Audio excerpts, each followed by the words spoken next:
What's up, my loves? I hope you guys are super duper well. In today's video, we're actually going to be discussing how the act of giving ends up being a healing act for ourselves. Did you know that when we give to another, we strengthen our relationships and we also rewire our brains for more happiness and more connectedness? And this is how we can go about healing. Let's get into it.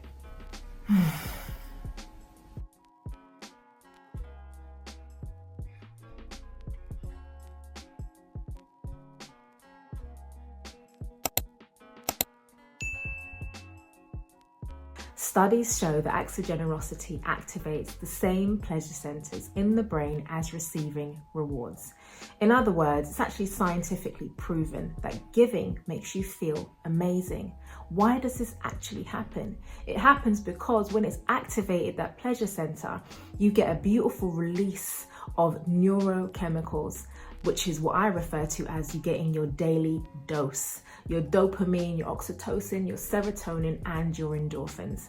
When your body is flooded with these beautiful chemicals, what ends up happening is when you're giving a gift to somebody else or another being, the gift of your presence, the gift of your time, any time that you engage in anything where you are giving of yourself to another being there with that person, present with that person, present with that animal, this beautiful dose ends up getting released.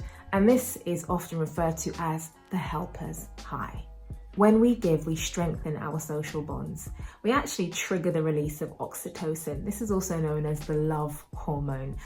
Oxytocin plays a key role in fostering trust and empathy, making us feel more connected with the beings, with the people that are around us. Think about it. A simple gesture like helping a friend out is like watering a seed that you've planted.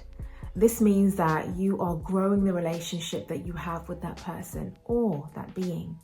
We can refer to this as the connection system. This is where we are building our networks. And when we're building our networks, we're actually strengthening ourselves in the process. There are so many ways that we can go about giving. One of the reasons I absolutely love Gary Chapman's book, The 5 Love Languages, is because it really goes into some of the 5 main ways that people end up showing love. When we talk about love languages, we're looking at things like physical affection, acts of service, words of affirmation, gift giving, and quality time.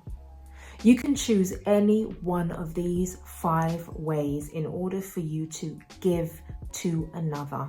By engaging in one of these processes on a weekly basis, you're going to end up strengthening your own healing. Here's an example. Tracy and Jerry have been friends for a long time and they decide finally that they're going to meet up and spend a little bit of time together. Jerry's been a little bit apprehensive about this because he's actually got quite a few things going on in his life right now and he doesn't feel like he can be in the space to actually be with another person. He ignores that and they end up meeting up. One of the first things that Tracy does is she embraces Jerry. When she embraces him, within the first 5 to 8 seconds of this embrace, the oxytocin between them has been released. Now that this oxytocin has been released, there's a nice calming feeling that rushes through Jerry. He feels calmer, his nervous system is coming down. And not only has that happened for him, but for Tracy, she feels really good hugging Jerry and embracing him. So one of the first things that's happened during this interaction is this beautiful oxytocin release. Now, because Jerry's feeling a lot calmer, he's actually allowing himself to speak and share some of the sufferings and some of the situations that he's actually been through. Tracy sits and listens to Jerry. What is she offering him at this time? She's actually offering him quality time. She's sitting with him and giving him the space for him to share, allowing him to be vulnerable with her. Now that Jerry is sharing how he is feeling, he's starting to feel a lot better because he's processing some of the emotions and some of the thoughts that he's been having with somebody else. Her being in his presence has helped him immensely. The oxytocin release alone allowed him to know that he could trust who he was with, and allowed him to feel the empathy that he needed in order for his executive center in his brain to function better. One of the third acts that Tracy enters into is words of affirmation. She encourages Jerry by reminding him of his strengths and that he can move through this life situation. So now Jerry has actually received 3 of the 5 love languages.